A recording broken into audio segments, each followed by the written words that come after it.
Assalamualaikum Bu. Waalaikumsalam. Bu, ganggu ya Bu waktu istirahatnya ini Bu. Saya mau berbincang-bincang dengan Ibu ini Bu. Masalah tugas CDP saya ini Bu. Tentang apa Bu Den? Ya ini tentang pengambilan keputusan berbasis nilai sebagai pemimpin. Ya itu tentang dilema etika Bu. Dilema etika. Ya, Iya. silakan. Boleh kalau memang bisa saya bantu, saya bantu. Nah, di sini Bu, bagaimana Ibu mengidentifikasi kasus-kasus yang merupakan dilema etika yang ada di sekolah kita ini? Kaitannya dengan dilema etika ini adalah kasus yang istilahnya menurut pendapat si A benar, yang pendapat si ini juga Iya, benar. benar Lalu sekali, saya disuruh menentukan mana yang kasus yang pendapat mana yang jadi keputusan saya ya. Iya. Mungkin Bu Nel sudah ikut juga kita kemarin rapat tentang bagaimana anak kita yang namanya Pacri. Oh ya itu kan saya wali kelasnya itu Bu. Bu Nel kan udah melakukan panggilan tuh. Iya Bu. Udah melakukan panggilan berapa kali, Pacri ini tidak hadir. Kemudian juga sudah sampai tahap perjanjian. Iya. Nah, perjanjian dengan apa? Babin Kamtimas, Iya. kepala desa bahwa dia tidak akan mengulangi lagi kasus ini ya, ini bolos atau tidak hadir sekian hari ke sekolah. Nah, itu sudah kita bicarakan di mana, di ruang guru, bagaimana ini apa proses pengambilan keputusan untuk si Fajri ini.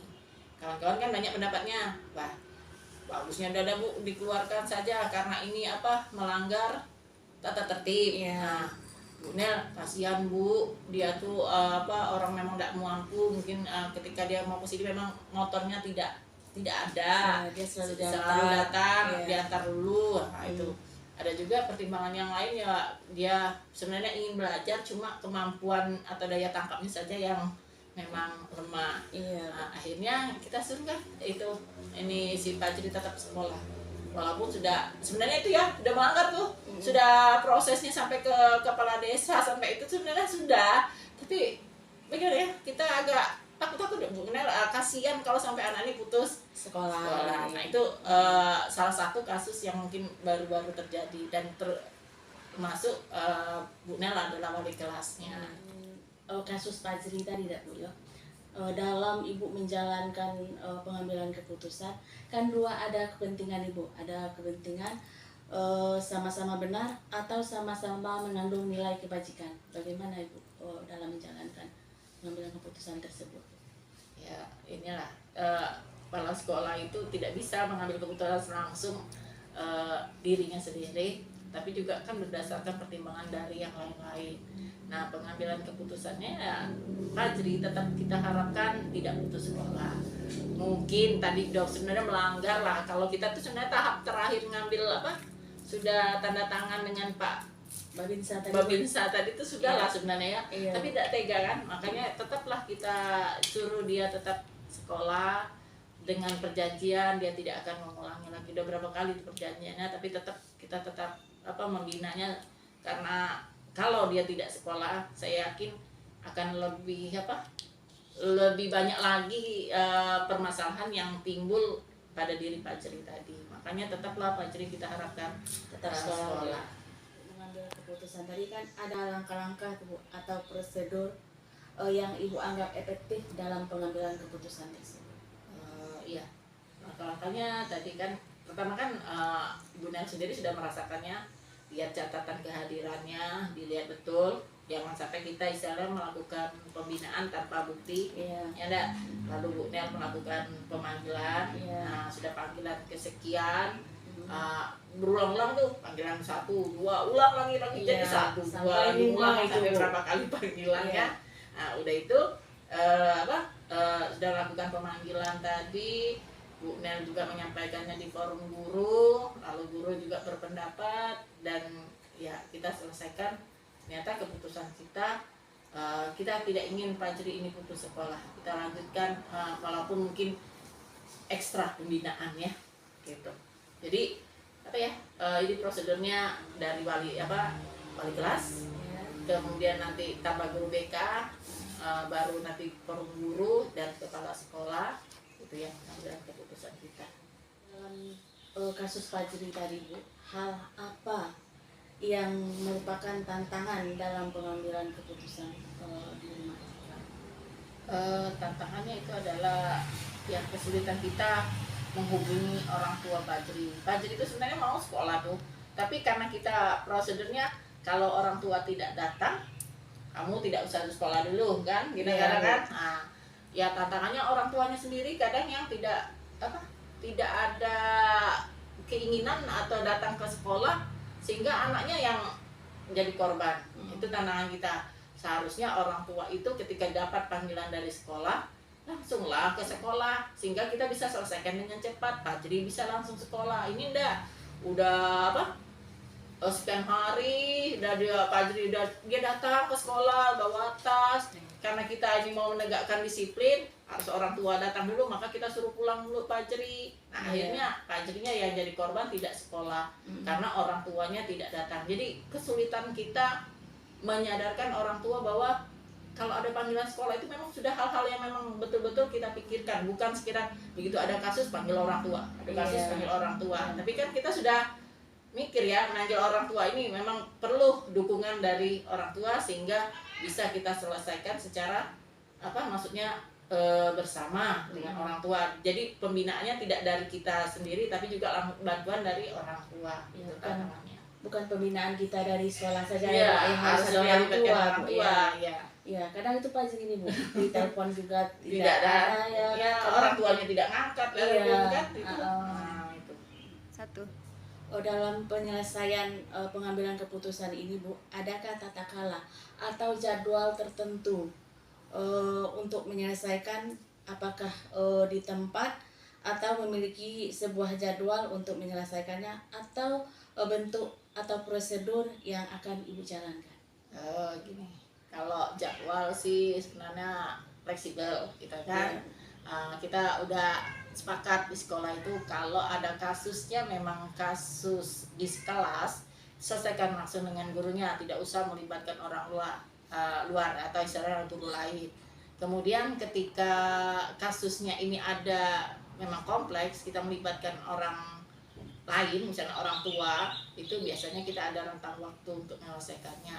Cuma harapan kita memang begitu kita melakukan panggilan orang tua hadir, besoknya cepat kita selesaikan. Nah, jadi waktunya itu rasanya tidak ada yang pasti gitu ya, fleksibel, menyesuaikan dengan kasus. Dengan situasi tidak punya kapan kita bisa selesaikan secara bersama. Kadang kita mengundang hari ini orang tuanya tidak sempat, besoknya lagi baru kita selesaikan. Jadi intinya tetap kita lakukan prosedur pemanggilan seperti itu, kita selesaikan, dan kalau memang waktunya perlu ditambah lagi gitu kan. Jadi tidak ada waktu yang harus kasus ini selesai dalam sekian hari, tidak ada. Jadi jadwalnya sifatnya fleksibel. Berarti tidak mempunyai jadwal atau tidak ada jadwal Bu ya? Iya. Apakah ada orang lain atau faktor-faktor yang mempermudah untuk Ibu membantu dalam pengambilan keputusan pada kasus dilematika ini? Kalau faktor-faktor yang mempermudah saya mengambil keputusan itu adalah kekompakan kawan-kawan kita dalam mengambil keputusan ya. Kita memang di dalam kita diskusi itu ada pro dan kontra, ada yang semuanya memberikan alasan yang jelas, kemudian alasannya jelas, lalu kita semuanya yang benar gitu kan. Lalu pertimbangan tadi kita ambil mana yang terbaik, kesepakatan kita. Dan nanti ada biasanya kita minta dukungan dari pengawas pembina kita, Pak Budi, biasanya kita kan, Pak Budi bagaimana nih kami ada kasus seperti ini, bagaimana bagusnya. Nah, pertimbangan pengawas ini itu memperkuat dari keputusan saya selaku kepala sekolah. Berarti harus kita panggil atau kita datangi Bapak Budi ke sekolah kita ya? Dan juga Anda harus datang ke itu, telepon saja bisa, Pak Budi kan bisa. Intinya kita itu sepakat dulu kita ngambil keputusan apa, baru saya sampaikan benar atau tidak Pak, kami ngambil keputusan seperti ini. Oh benar Bu, lakukanlah, tidak apa-apa, sesuai lah itu. Baru saya tetapkan itulah keputusan kita. Jadi ada pertimbangan juga. Kalau Bu Sri kenapa keputusannya seperti itu, Saya sudah juga tanya dengan pengawas kita, sehingga keputusan saya bukan keputusan mutlak dari saya sendiri, artinya ada beberapa pertimbangan-pertimbangan gitu. Oh iya Bu, dari tadi sudah banyak kita berbincang masalah Fajri ini ya Bu ya. Ya, terus pembelajaran apa yang Ibu dapat petik dari pengalaman Ibu dalam mengambil keputusan? Pembelajaran yang saya petik adalah bahwa keputusan kepala sekolah itu tidak langsung mutlak dari kepala sekolah, tetapi juga melibatkan orang-orang di sekitar kepala sekolah, yaitu guru, tenaga administrasi, termasuklah mungkin penjaga sekolah. Kan semuanya itu berhak memberikan suara untuk kebaikan sekolah kita. Lalu keputusan ini juga harus ada dukungan dari pihak yang lebih atas dari kita. Ya, mungkin kalau memang kasusnya besar itu adalah dinas pendidikan, tapi kita belum sampai ya, jangan sampai lah kasus kita sampai ke tingkat itu. Kita cukup sampai pada pengawas kita. Nah, artinya kepala sekolah bukanlah satu-satunya pemberi keputusan yang dianggap selalu benar, tapi kepala sekolah adalah orang yang mengambil simpulan dari semua pendapat guru-guru dan warga sekolah. Jadi itulah keputusan yang dianggap benar.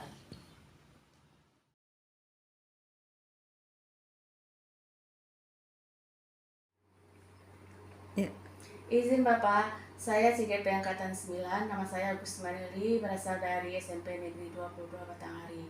Di sini saya akan berbincang-bincang dengan Bapak. Mohon waktunya sebentar ya Pak ya. Boleh. Ya. Ini tentang pengambilan keputusan dilema etika Pak. Saya ingin tahu Pak, apa kasus-kasus yang ada di SMP Bapak yang Bapak pimpin sekarang ini? Baik. Di sekolah yang saya pimpin, itu SMP Negeri 1 Awin, memang ada beberapa kasus yang saya alami atau terjadi di sekolah saya. Salah satunya Bu, ada anak yang bersekolah di pondok pesantren yang pada saat itu pesantrennya tidak mengeluarkan ijazah untuk melanjutkan berikutnya, kecuali anak itu tamat kelas 7, sedangkan anak ini baru kelas 3 SMP, tingkat SMP waktu itu. Iya. Kalau di pondoknya kelas 4. Nah, dengan arti kata pada tahun ini dia harus tamat gitu kan. Nah, sehingga pada saat itu datang ke sekolah, orang tuanya dengan membawa ijazah SD-nya ingin mendaftar, tapi langsung kelas 3. Saya mikir juga, ini kan permasalahan yang sangat signifikan untuk saya ya, dan baru pertama ketemu yang seperti ini. Nah, ini juga kami dapat surat juga dari dinas yang merealisasikan atau merekomendasikan untuk anak ini dititipkan ke kami gitu kan, untuk menamatkannya itu. Nah, tentu ini harus kami persiapkan apa saja yang perlu dipersiapkan untuk hal yang seperti ini. Nah, dengan arti kata kasus seperti ini ya kasus yang sangat besar untuk saya, apalagi saya baru pada saat itu, pada saat memimpin SMP Negeri 1 Awin ini. Oh gitu ya. Nah, Ya, jadi dari permasalahan yang Bapak ceritakan ke saya tadi itu, bagaimana Bapak mengidentifikasi kasus-kasus tersebut?